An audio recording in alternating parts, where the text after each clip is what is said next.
Hello everyone, good morning. Please সবাই একটা like করে দিও। রাতের ঘুমটা মোটামুটি হয়েছে আর খুব সকাল সকাল ঘুমটা ভেঙে গেছে। তোমাদেরকে অনেক শুভেচ্ছা আমার এই ভিডিওটিতে। দেখো আমাদের ব্রেকফাস্টও দিয়ে দিয়েছে, আমরা এখন ব্রেকফাস্ট করব। বাট এখন সিম্বাদের দেখতে পাবে না, কারণ সিম্বারা রয়েছে পাশের গলিতে। তাই আমরা তাড়াতাড়ি করে ব্রেকফাস্টটা কমপ্লিট করে নিই। আর রাতের কিন্তু ডিনারের সঙ্গে ছিল একটু টক দই। আমি তো টক দই খাই না, আমার বড়বাবুকে দিয়ে দিয়েছিলাম। তো সে এখন ব্রেকফাস্টের পরে টক দইটা খেয়ে নেবে। সে সব টক দই খেতে ভীষণ ভালোবাসে। আর ব্রেকফাস্টে কী ছিল সেটা আর তোমাদের সঙ্গে শেয়ার করলাম না।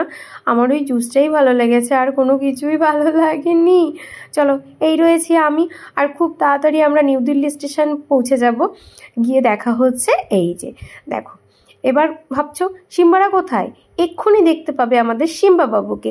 চলো তাড়াতাড়ি দেখে নাও। এই রয়েছে যুগল আঙ্কেলের কোলে সিম্বা বাবু, আর ওদিকে সিম্বার মা বাবা। দেখি কোথায় আছে ওরা। এই যে দেখো, আমাদের ফুল টিম রয়েছে। আমরা এবার চলে যাব গুটি গুটি পায়ে 1 নম্বর প্ল্যাটফর্ম। সেখান থেকে চলে যাব ওয়েটিং রুমে। সেখানে গিয়ে ফ্রেশ হয়ে আমরা কিন্তু দিল্লির সফর কমপ্লিট করব। আজকে হাতে যতটা টাইম আছে, ওই বিকালবেলায় 5:45 নাগাদ খুব সম্ভবত শতাব্দী টু কালকা রয়েছে, সেটাই আমরা ধরবো। তাই একটু ফ্রেশ হয়ে কাছে পিঠে দিল্লির কিছু স্থান দর্শন করে নেব। দেখো ফ্রেশ হয়ে নিয়েছি আর রেডি শেডি হয়ে বেরিয়ে পড়েছি। এবার দেখি আমরা চলে যাব হাইওয়েতে। দেখা যাক কোন পথ দিয়ে বেরিয়ে যাই। এক্সিট নাম্বার 2 থেকে দাঁড়িয়ে রয়েছি আমাদের গাড়ির জন্য। বেশ কিছুক্ষণ দাঁড়িয়ে থেকে আমাদের গাড়ি চলে এসেছে, আর তারপর গাড়িতে উঠে পড়েছি। আর আমি কিন্তু বরাবরের মতন ড্রাইভারের পাশের সিটটাকেই পুরো একদম জবরদখল করে নিয়েছি। আমি এখানে বসতে বেশ কমফোর্টেবল ফিল করি। তাছাড়া ভিডিওতে বেশ উপকার হয় এই সামনের সিটটায় বসলে। দেখতে দেখতে পৌঁছে গেলাম লালকেল্লাতে। চলো লালকেল্লাটা একটু ঘুরে দেখা যাক। জানি না কয়েকটা স্থান দেখতে পাবো, তবে আশা করছি বেশ কয়েকটা স্থান দর্শন করে তবেই আমরা কালকার উদ্দেশ্যে রওনা দেব। দেখো হাঁটতে হাঁটতে একটু কেল্লার চতুর্দিকটা ঘুরে নিচ্ছি, তোমরাও একটু দেখো। আমি কিন্তু ফার্স্ট টাইম দিল্লি ভিজিট করেছি, আমি কিন্তু খুব এক্সাইটেড ছিলাম। তবে এই হিস্টোরিক্যাল প্লেসটা দেখে আমার এত ভালো লেগেছে, একটা সময় ছিল বইয়ের পাতায় পড়েছি, আর আজকে নিজের চোখে দেখতে পাচ্ছি। শুধু কি বাইরে দিয়ে ঘোরাঘুরি করলে হবে? লালকেল্লার ভেতরে তো প্রবেশ করতে হবে। তবে এক ঝলক দেখে নিই, তারপর লালকেল্লার ভেতরে প্রবেশ করার জন্য সামনের দিকে এগিয়ে যাব। শুধু এগিয়ে গেলে হবে না, ভেতরে প্রবেশ করতে গেলে টিকিটটা কাটতে হবে। তো এই রয়েছে টিকিট কাউন্টার, আর টিকিটের প্রাইসটা আমার একদম মনে নেই, আমার মাথায়ও নেই। আমি একটু জুম করে দেখিয়ে দিলাম, দেখে নাও। চলো এক্ষুনি দেখতে পাবে। দেখো এই যে টিকিট রয়েছে, আর পার হেড রয়েছে 50 টাকা করে। আমরা 6 জন ছিলাম, তাই 300 টাকা পড়েছে। চলো তাড়াতাড়ি করে ভেতরের দিকে যাই। আর লালকেল্লার মেইন গেট রয়েছে এই যে, এর দুপাশে রয়েছে দুটো কামান, সেগুলো আর দেখাচ্ছি না। তাড়াতাড়ি করে ভেতরে যাচ্ছি। আর ভেতরে ঢুকে না, এই লালকেল্লার এত সুন্দর ভাস্কর্য, এত সুন্দর স্থাপত্য দেখে আমি মুগ্ধ হয়ে গেছি। আমি ভাষায় বর্ণনা করতে পারবো না। অসাধারণ বললে খুব কমই বলা হয়, যতই বলবো ততই কমই বলা হয়ে যাবে। তাই আমি কিছু না বলে তোমাদের সঙ্গে একটু দৃশ্য শেয়ার করছি। আর এই লালকেল্লার ভেতরে কিছু স্টল রয়েছে, যে স্টলগুলো আমাকে খুব টানছিল, খুব আকৃষ্ট করছিল। তা আমি সে অ্যাট্রাকশনটা দূরে সরিয়ে রেখে এগিয়ে যাচ্ছিলাম সামনের দিকে। চলো এগিয়ে যাই। গুটি গুটি পায়ে সবটা ঘুরে দেখতে হবে। হাতে কিন্তু টাইম খুবই অল্প, কারণ 2টোর মধ্যে আমাদের স্টেশন ফিরতে হবে, তারপর লাঞ্চ করতে হবে, দেন তাড়াতাড়ি করে আমাদের দিল্লি টু কালকা ট্রেন ধরতে হবে। চলো দেখি, পরপর একটু একটু করে দেখে নিই। খুব ইচ্ছা ছিল এখান থেকে কিছু একটা পারচেস করব, কিন্তু সময়টা অতি অল্প ছিল, যার জন্য কোনো স্টলেই দাঁড়িয়ে ওঠা হয়নি। তবে কি হয়েছে, পরবর্তী সময় কখনো যদি আবার দিল্লিতে যাই, তবে অবশ্যই এখান থেকে কিছু না কিছু কিনবো। আমি কিন্তু নিজের শখ পূরণের জন্য কিছু কিনি না। যেখানে যেখানে আমি ভিজিট করি সেই সব জায়গা থেকে স্মৃতি হিসাবে কিছু না কিছু নিয়ে আসি। তাই সেই হিসাবেই আমি এখান থেকে কিছু আনতে চেয়েছিলাম। আমরা দুজনে একটু বসে রয়েছি। আমি বললাম, বরবাবু একটু তাকাও দেখি, ভিডিও করি। সব সময় তো সব কিছু তোলা হয়, দুজন বসে একটু ক্লিপ তুলে নিই, তবে ভালো লাগবে ভিডিওটিতে। কারণ আমার ভিডিওতে আমাকেই দেখতে পাওয়া যায় না। সত্যি বলতে কি, 3 দিনের সফর যদি হয় ট্রেনে, তবে কিন্তু মাঝখানে একটু ব্রেক জার্নি করলে খুব ফ্রেশ লাগে। আমরা সেই কারণে কিন্তু হাওড়া স্টেশন থেকে নেতাজি এক্সপ্রেস ধরে কালকা যাইনি, আমরা একটু ব্রেক জার্নি করে দিল্লি এসে কিছুটা স্থান দর্শন করে নিচ্ছি। তাতে রথ দেখা, কলা বেচা দুটো একসঙ্গেই হবে, আগেই বলেছি। আর এই দৃশ্যটা দেখে আমার এত ভালো লেগেছে, স্কুল ভ্যাকেশনে এসেছে, কি দারুণ দৃশ্য। আমার স্কুল লাইফের কথা মনে পড়ে গেল, ভীষণ ভালো লাগছে। তবে আমি কিন্তু বেঙ্গলি মিডিয়াম থেকে পড়াশুনো করেছি, যেই কারণে কিন্তু খুব রেয়ার বেঙ্গলি মিডিয়ামে না এই ভ্যাকেশনগুলো হয়, তাই মিস করছি ঠিকই, তবে আমি কিন্তু ভ্যাকেশন মিস করছি না, আমি স্কুল লাইফটাকে মিস করছি। আমাদের সঙ্গে কিছুটা ক্লিপ শেয়ার করছি, আমি সম্পূর্ণটা বলতে পারবো না কারণ সবটা আমার জানা নয়।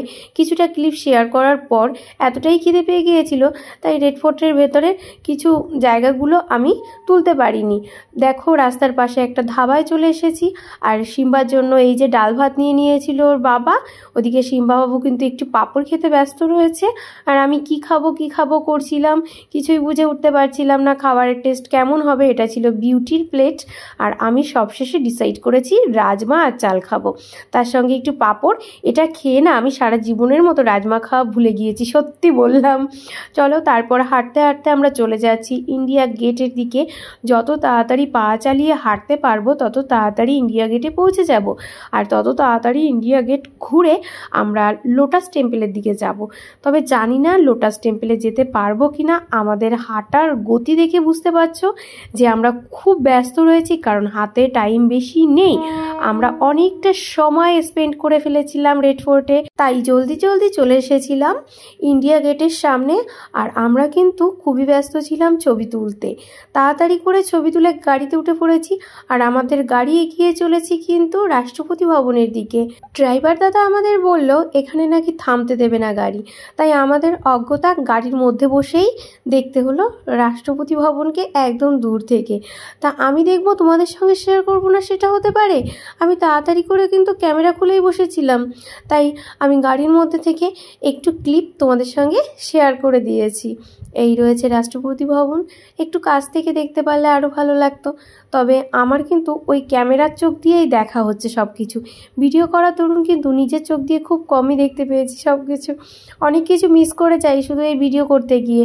তবু আমি ভিডিও করা যে ছাড়তে পারবো না, ওটা আমার অন্ত্রে অন্ত্রে মিশে আছে। চলো এবার চলে যাই স্টেশনের দিকে।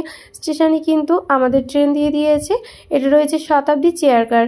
আমি হয়তো ভিডিওর শুরুতে বলেছিলাম যে শতাব্দী টু কালকা, ওটা আমি ভুল করে বলেছিলাম, হবে নিউ দিল্লি টু কালকা। তা আমরা নিউ দিল্লি টু কালকাতে যাব শতাব্দী চেয়ার কারে। আমাদের ট্রেন চলে এলো, আর খুব তাড়াতাড়ি ট্রেনে সুন্দর করে উঠে পড়বো।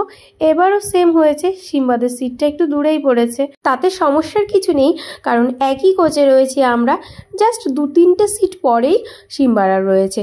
চলো তাড়াতাড়ি করে এবার ট্রেনে উঠে পড়ি। এই যে ট্রেনে উঠে পড়েছি, আমাদের সিটগুলোকে সবাই খোঁজাখুঁজি করছে কোথায় রয়েছে কোথায় রয়েছে, এদিকে আমি কিন্তু ভিডিও তুলতে সেই ব্যস্ত হয়ে পড়েছি। এই রয়েছে শতাব্দীর ভেতরের দৃশ্য, চলো দেখো। আর তোমাদের দাদা ভাই আর আমার সিটটা এত বাজে পড়েছিল, এদিকে দেখো ওরা দুজন কিন্তু বেশ দারুণ সিট পেয়েছে পাশাপাশি একদম।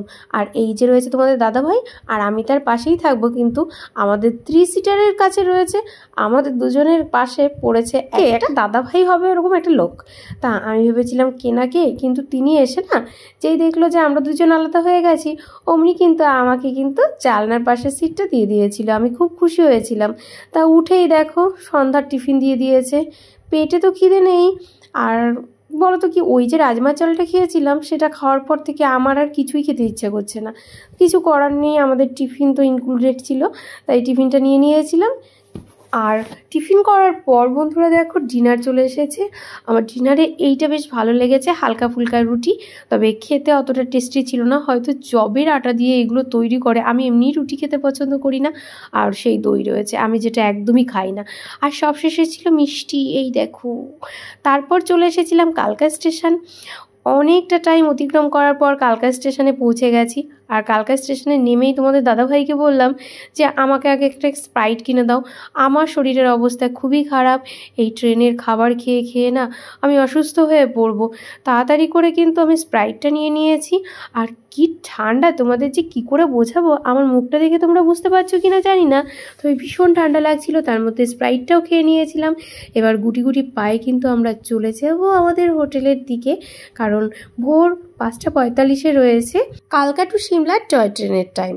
তাই এখানে আর টাইম ওয়েস্ট করা যাবে না, তাড়াতাড়ি করে আমাদের হোটেলে যেতে হবে। তবু মণ্ডলবাবুকে একটু কালকা সিমলার টয় ট্রেনের যে অফিসটা রয়েছে তার সামনেই দাঁড় করিয়ে দিয়েছিলাম। চলো, দেখতে দেখতে আমরা হোটেলের সামনে এসে গেছি কিন্তু। আর এই আমাদের হোটেল রয়েছে, তাড়াতাড়ি ভেতরে প্রবেশ করি। বন্ধুরা, আর ভাল লাগছে না, এখন একটু ফ্রেশ হয়ে নেব আর খুব তাড়াতাড়ি ঘুমিয়ে যাব, কারণ খুব ভোর ভোর উঠতে হবে। তাই ভিডিও কিন্তু আজকের মতো এখানেই শেষ করে দিচ্ছি। ভালো থেকো, সুস্থ থেকো, টাটা, বাই বাই।